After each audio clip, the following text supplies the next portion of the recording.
Vision செய்திகளுக்காக ஆனந்தி. விரிவான செய்திகளை காணும் முன் இன்றைய முக்கிய செய்திகள். கால்நடைத்துறை சார்பில் நடைபெற்ற நாய் மற்றும் பூனை கண்காட்சி. அமைச்சர் தேனி ஜெயக்குமார் பரிசுகளை வழங்கினார். புதுச்சேரி பேருந்து நிலைய கடைகள் ஒதுக்கீடு டெண்டருக்கு இடைக்கால தடை. சென்னை உயர்நீதிமன்றம் உத்தரவு. ஆலங்குப்பம் அங்காள பரமேஸ்வரி அம்மன் கோவில் மயான கொள்ளை. பக்தர்கள் மிளகாய் அபிஷேகம் செய்து பக்தி பரவசம். இனி விரிவான செய்திகள். புதுவை கால்நடைத்துறை சார்பில் நடைபெற்ற நாய் மற்றும் பூனை கண்காட்சியில் வெற்றி பெற்ற உரிமையாளர்களுக்கு அமைச்சர் தேனி ஜெயக்குமார் பரிசுகளை வழங்கினார். புதுச்சேரி அரசு கால்நடைத்துறை சார்பில் தாவரவியல் பூங்காவில் நாய் மற்றும் பூனை கண்காட்சி நடைபெற்றதா. இந்த கண்காட்சியில் பொம்மேரியன், டாபர்மேன், நாட்டு வகை நாய்கள் உட்பட 21 வகையான நாய்களும் பெர்ஷியன் உள்ளிட்ட பல்வேறு வகை பூனைகளும் பங்கேற்றன. இக்கண்காட்சியில் நாய்களுக்கு நடைபயிற்சி, கட்டளைக்கு கீழ்ப்படிதல், பராமரித்தல் உள்ளிட்ட பல்வேறு பிரிவுகளின் கீழ் போட்டிகள் நடைபெற்றதா. இந்த போட்டியில் வெற்றி பெற்ற நாய்களின் உரிமையாளர்களுக்கு பரிசுகள் வழங்கப்பட்டது. குறிப்பாக சிட்டி என்ற நாய் அனைத்து பிரிவுகளிலும் முதல் பரிசை தட்டிச் சென்றது. அதற்கான பரிசளிப்பு விழாவில் கால்நடைத்துறை அமைச்சர் தேனி ஜெயக்குமார், சட்டமன்ற உறுப்பினர் அனிபால் கென்னடி ஆகியோர் கலந்து கொண்டு பல்வேறு பிரிவுகளில் பரிசுகளை வழங்கி போட்டியாளர்களுக்கு பரிசுகளை வழங்கி பாராட்டு தெரிவித்தனர். விழாவில் துறையின் செயலாளர் யாசி முகமது சௌத்ரி மற்றும் பலர் கலந்து கொண்டனர். நாய் மற்றும் பூனைகள் கண்காட்சியில் பங்கேற்ற பொதுமக்கள் தங்களுக்கு பிடித்த நாய் மற்றும் பூனையுடன் புகைப்படம் எடுத்து மகிழ்ந்தனர். புதுச்சேரி பேருந்து நிலைய கடைகள் ஒதுக்கீடு டெண்டருக்கு சென்னை உயர்நீதிமன்றம் இடைக்கால தடை விதித்துள்ளது. புதுச்சேரி ஸ்மார்ட் சிட்டி திட்டத்தின் கீழ் கட்டப்பட்டுள்ள ராஜீவ்காந்தி நவீன பேருந்து நிலையத்தில் 34 கடைகள், 1 உணவகம் மற்றும் 2 ஜூஸ் கடைகள் ஒதுக்கீடு செய்ய நகராட்சியால் கடந்த மாதம் 14ஆம் தேதி டெண்டர் கோரப்பட்டது. புதிதாக கட்டப்பட்டுள்ள கடைகளில் நகராட்சி நிர்வாகம் உறுதி அளித்ததின்படி ஏற்கனவே இருந்த 18 கடை உரிமையாளர்கள் எந்தவித ஏலத்திலும் பங்கேற்காமல் முன்னுரிமை வழங்கப்பட வேண்டும்.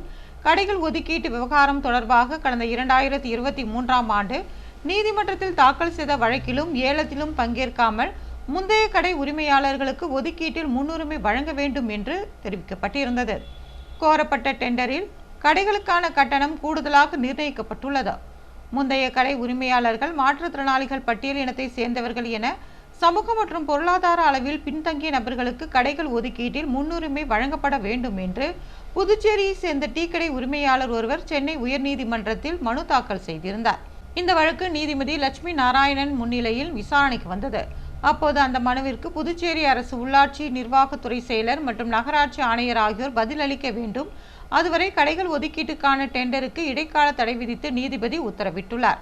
நீதிமன்ற உத்தரவை தொடர்ந்து நாளை நடைபெற இருந்த டெண்டர் நிறுத்தி வைக்கப்பட்டுள்ளதாக புதுச்சேரி நகராட்சி ஆணையர் பாஸ்கர் தெரிவித்துள்ளார். ஆலங்குப்பம் அங்காள பரமேஸ்வரி அம்மன் கோவிலின் மயான கொள்ளையொட்டி பக்தர்கள் மிளகாய் அபிஷேகம் செய்து பக்தி பரவசம் அடைந்தனர். புதுவை காலாப்பட்டு தொகுதிக்குட்பட்ட ஆலங்குப்பம் கிராமத்தில் அருள்மிகு ஸ்ரீ அங்காள பரமேஸ்வரி அம்மன் ஆலயம் உள்ளது. இந்த ஆலயத்தின் மயான கொள்ளை விழா கடந்த 12ஆம் தேதி கொடியேற்றத்துடன் தொடங்கியது. வருகின்ற 16ஆம் தேதி மயான கொள்ளை நடைபெற உள்ள நிலையில் முக்கிய நிகழ்வாக சுவாமி பாவாடை ராயன், காளியம்மன், அங்காளம்மன் ஆகிய தெய்வங்களாக தேர்ந்தெடுக்கப்பட்ட பக்தர்களுக்கு 50 கிலோ மிளகாய் பொடி அபிஷேகம் நடைபெற்றது. முன்னதாக தேர்வு செய்யப்பட்ட பக்தர்களுக்கு பால், தயிர், எலுமிச்சை, மஞ்சள், இளநீர் உள்ளிட்ட 6 வகையான அபிஷேகங்கள் நடைபெற்றதா. இதில் சுற்றுவட்டார பகுதியை சேர்ந்த நூற்றுக்கணக்கான பக்தர்கள் கலந்து கொண்டு சுவாமி தரிசனம் செய்தனர்.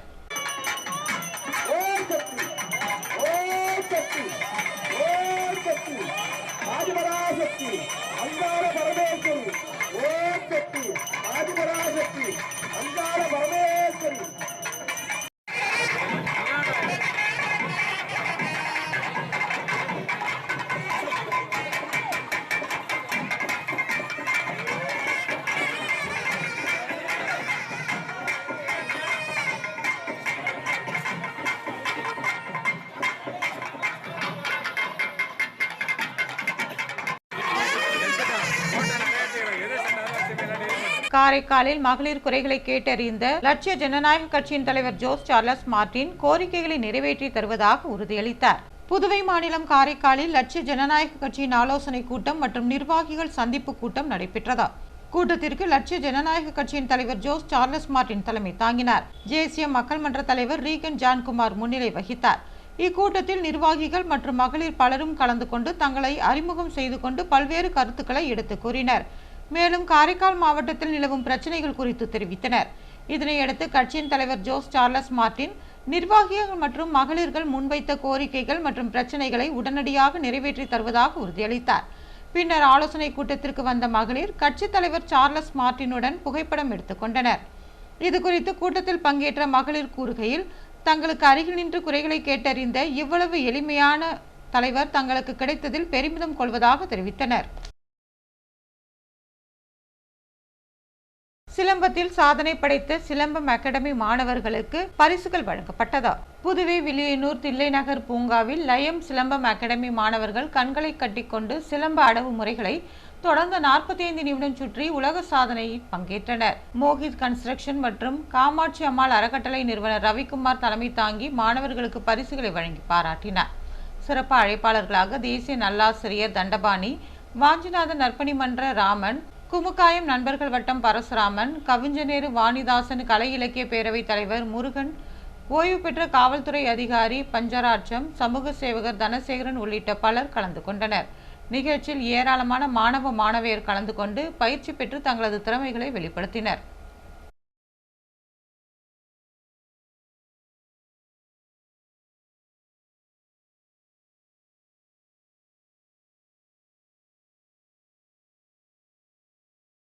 புதுவையில் அடிப்படை வசதிகளை மேம்படுத்த முதலமைச்சர் ரங்கசாமி பல்வேறு பகுதிகளில் இன்று பூமி பூஜை செய்து பணிகளை துவக்கி வைத்தார்.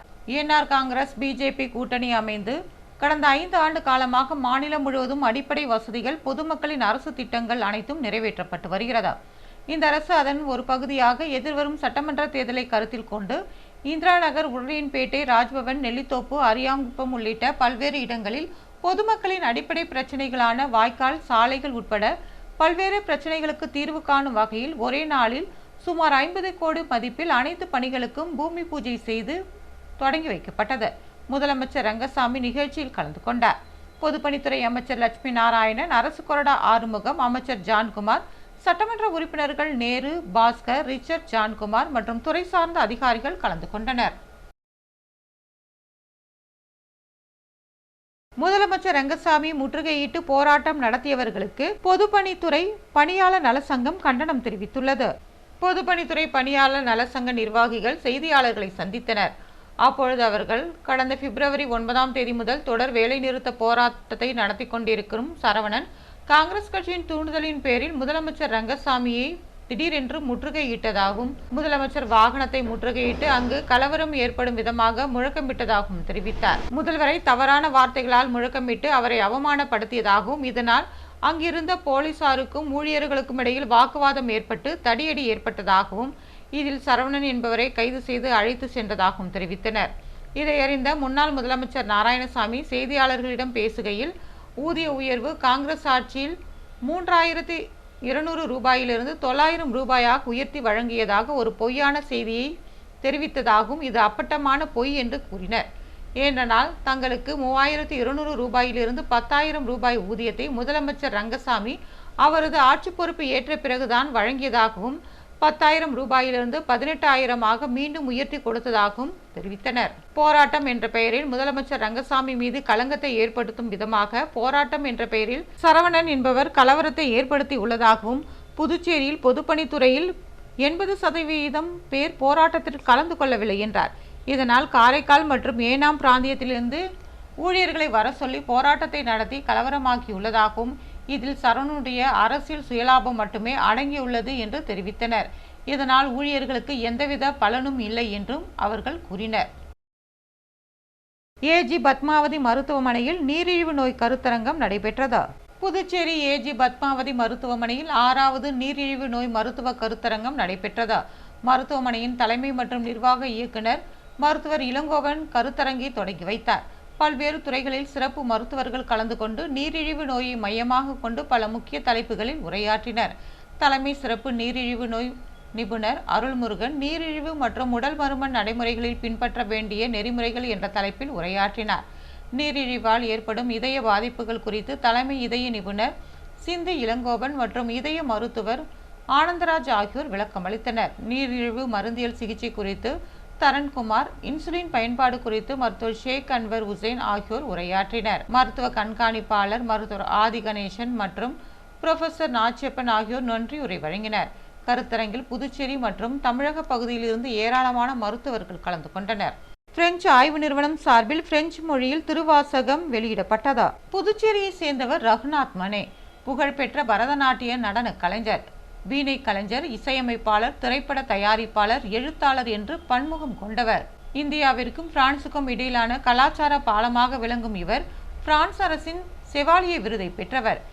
இவர் திருவாசகத்தை பிரெஞ்சு மொழியில் மொழிபெயர்த்துள்ளார். மகா சிவராத்திரியான இன்று பிரெஞ்சு ஆய்வு நிறுவனத்தில் மாணிக்க வாசகரின் திருவாசகம் வெளியிடப்பட்டது. இதனை பிரெஞ்சு ஆய்வு நிறுவன இயக்குனர் ரெனார்ட் கொல்சன் வெளியிட்டார். பிரான்ஸ் நாட்டை சேர்ந்த பாதிரியார் ஜியு போப் திருவாசகத்தை ஆங்கிலத்தில் முதலில் 1990 மொழிபெயர்த்துள்ளார். தற்போது ரகுநாத் மனே பிரெஞ்சில் மொழிபெயர்த்தார் என்பது குறிப்பிடத்தக்கது. லட்சிய ஜனநாயக கட்சியின் மகளிர் அணி தலைவியின் தலைமையில் சுயதொழில் செய்யும் மகளிருக்கு நேர்காணல் நிகழ்ச்சி நடைபெற்றதா? லட்சிய ஜனநாயக கட்சி தலைவர் ஜோஸ் சார்லஸ் மார்டினின் உத்தரவின்படி புதுச்சேரி மாநிலம் உழவர்கரை தொகுதியை சேர்ந்த மகளிர் சுயதொழில் புரிய 25 மகளிருக்கு தலா 10,000 வீதம் 2,50,000 ரூபாய் உதவித்தொகை வழங்குவதற்கான மனுக்கள் பெறப்பட்டதா? அந்த பரிசீலனை மற்றும் நேர்காணல் நடைபெற்றதா?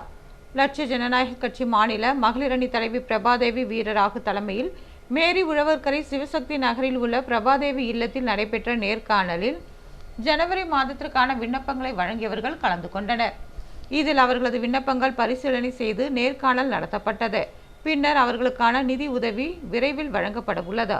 எல்ஜேகே மகளிர் அணி துணை தலைவிகள் வழக்கறிஞர் கிருத்திகா தேவி, ஓய்வு பெற்ற செவிலியர் பங்காரு அம்மாள், லட்சிய ஜனநாயக கட்சி மகளிர் அணி மாநில செயலாளர் சங்கீதா, பேராசிரியர் ராஜேஸ்வரி ஆகியோர் நேர்காணலில் கலந்து கொண்டனர்.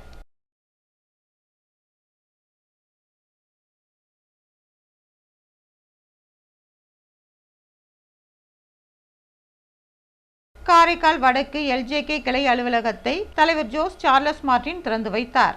புதுச்சேரி மாநிலம் காரைக்கால் மாவட்ட வடக்கு தொகுதிக்குட்பட்ட லட்சிய ஜனநாயக கட்சியின் வடக்கு கிளை அலுவலகம் சிங்காரவேலர் சாலையில் திறந்து வைக்கப்பட்டது. மாநில பொதுச் செயலாளர் வழக்கறிஞர் முருகானந்தம் ஏற்பாட்டில் நடைபெற்ற இந்த விழாவில் கட்சியின் தலைவர் ஜோஸ் சார்லஸ் மார்டின் குத்து விளக்கேற்றி அலுவலகத்தை திறந்து வைத்தார். இதனைத் தொடர்ந்து அவருக்கு மலர் மாலைகள் அணிவிக்கப்பட்டு பரிவட்டம் கட்டி சிறப்பான வரவேற்பு அளிக்கப்பட்டது. ஏராளமான மகளிர் உற்சாகத்துடன் கலந்து கொண்டனர். விழாவை தொடர்ந்து தலைவர் ஜோஸ் சார்லஸ் மார்டின் பொதுமக்களிடையே உரையாற்றினார்.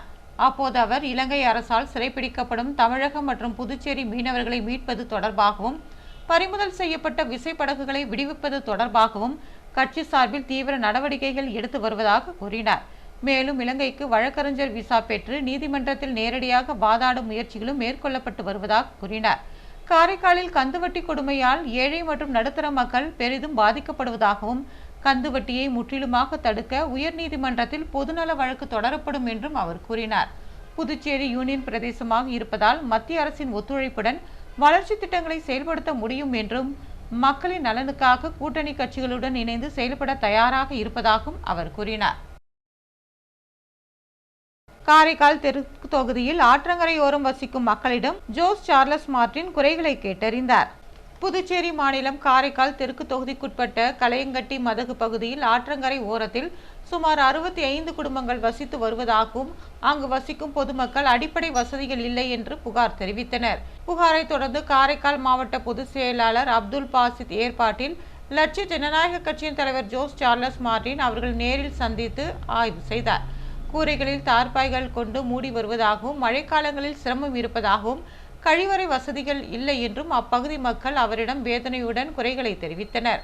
முன்னதாக அங்கு வசிக்கும் மக்களுக்கு நலத்திட்ட உதவிகளை ஜோஸ் சார்லஸ் மார்டின் வழங்கினார்.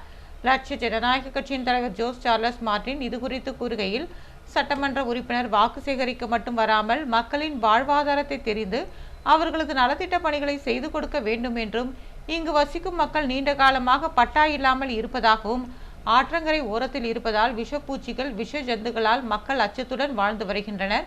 எனவே தொகுதியின் சட்டமன்ற உறுப்பினர் மாவட்ட நிர்வாகம் போர்க்கால அடிப்படையில் உடனடி நடவடிக்கை எடுக்க வேண்டும் என்று அவர் கேட்டுக்கொண்டார்.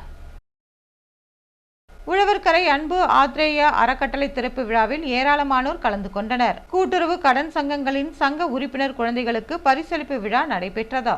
புதுவை விவிபி நகரில் உள்ள புதுச்சேரி பொது ஊழியர்கள் கூட்டுறவு கடன் சங்கத்தின் சார்பில் 12ஆம் வகுப்பு மற்றும் 10ஆம் வகுப்பு பொதுத் தேர்வில் வெற்றி பெற்ற சங்க உறுப்பினர்களின் பிள்ளைகளுக்கு பரிசு மற்றும் ஊக்கத்தொகை வழங்கும் விழா லெனின் வீதி கீர்த்தி மஹாலில் நடைபெற்றது. தலைவர் பிரபாகரன் வரவேற்புரையாற்றி சிறப்பு விருந்தினர்களை கௌரவித்தார். முதுநிலை காவல் கண்காணிப்பாளர் கலைவாணன், கூட்டுறவு சங்கங்களின் பதிவாளர் இளங்கோவன், இணைப்பதிவாளர், துணைப்பதிவாளர், கூட்டுறவு அதிகாரி ஆகியோர் கலந்து கொண்டு ஒவ்வொரு பிரிவிலும் 3 இடங்களை பிடித்த மாணவ மாணவியருக்கு ஊக்கத்தொகைகளை வழங்கி பாராட்டினர். மேலும் 271 மாணவ மாணவியருக்கு 2000 ரூபாய் ஊக்கத்தொகை வழங்கப்பட்டது. துணைத் தலைவர் ஆறுமுகம், சங்க செயலர் குப்புராமன் மற்றும் இயக்குநர்கள் மருதாச்சலம், இளங்கோவன், கணேஷ், பெருமாள் உள்ளிட்ட பலர் இதில் கலந்து கொண்டனர். விழாவிற்கான ஏற்பாடுகளை சங்க பணியாளர்கள் செய்திருந்தனர். உழவர்கரை தொகுதியை சேர்ந்தவர் அருள் செழியன். மூத்த இணைய குற்ற அச்சுறுத்தல் பாதுகாப்பு ஆலோசகரான இவர் சுமார் 15 ஆண்டுகளாக சமூக சேவையில் ஈடுபட்டு வருகிறார். கடந்த 15 ஆண்டுகளுக்கு மேலாக அன்பு ஆத்ரேயா அறக்கட்டளை சார்பில் பல்வேறு நலத்திட்ட உதவிகளை பொதுமக்களுக்கு செய்து வருகிறார். இந்நிலையில் உழவர்கரை தொகுதிக்குட்பட்ட புதுநகர் பகுதியில் தனது அன்பு ஆத்ரேயா அறக்கட்டளை அலுவலகத்தை அமைத்து அதன் திறப்பு விழாவை நடத்தினார். சுமார் 50க்கும் மேற்பட்டவர்களுக்கு மிதிவண்டி, பெண்களுக்கு தையல் இயந்திரம், சிறு தொழில் செய்வதற்கான சிற்றுண்டி வாகனம் உள்ளிட்டவை நலத்திட்ட உதவிகளாக வழங்கப்பட்டது. இதனைத் தொடர்ந்து செய்தியாளர்களை சந்தித்த அறக்கட்டளையின் தலைவர் அருள் செழியன், கடந்த 15 ஆண்டுகளாக உழவர்கரை தொகுதியை சேர்ந்த மக்களுக்கு தன்னால் முடிந்த உதவிகளை செய்து வருவதாகவும், தொகுதியில் பொதுமக்களின் அடிப்படை பிரச்சனைகளை தீர்க்க யாரும் முன்வருவதில்லை என்றும் கூறினார். அடிப்படை வசதியின்றி அப்பகுதி மக்கள் மிகவும் சிரமத்திற்கு ஆளாகியுள்ளதாகவும், இதனை கருத்தில் கொண்டு எதிர்வரும் தேர்தலில் நிச்சயமாக தான் போட்டியிடப் போவதாக கூறினார். புதுவை ஜங்கல் புக் பள்ளியின் ஆண்டு விழாவில் மாணவ மாணவியரின் கண்கவரும் கலை நிகழ்ச்சிகள் இடம்பெற்றன. புதுவை லாஸ்பேட்டை மற்றும் தட்டாஞ்சாவடியில் இயங்கி வரும் ஜங்கல் புக் பள்ளியின் 16வது ஆண்டு விழா கம்பன் கலையரங்கில் நடைபெற்றது.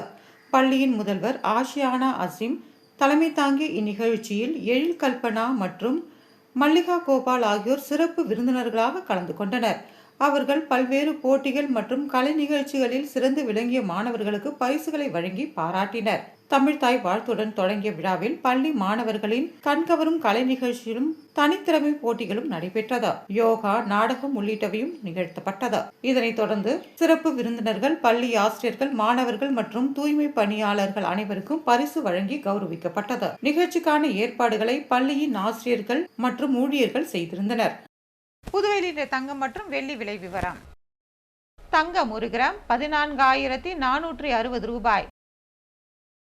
ஒரு சவரன் தங்கம் 1,15,680 ரூபாய். வெள்ளி 10 கிராம் 2,770 ரூபாய். மீண்டும் இன்றைய முக்கிய செய்திகள்.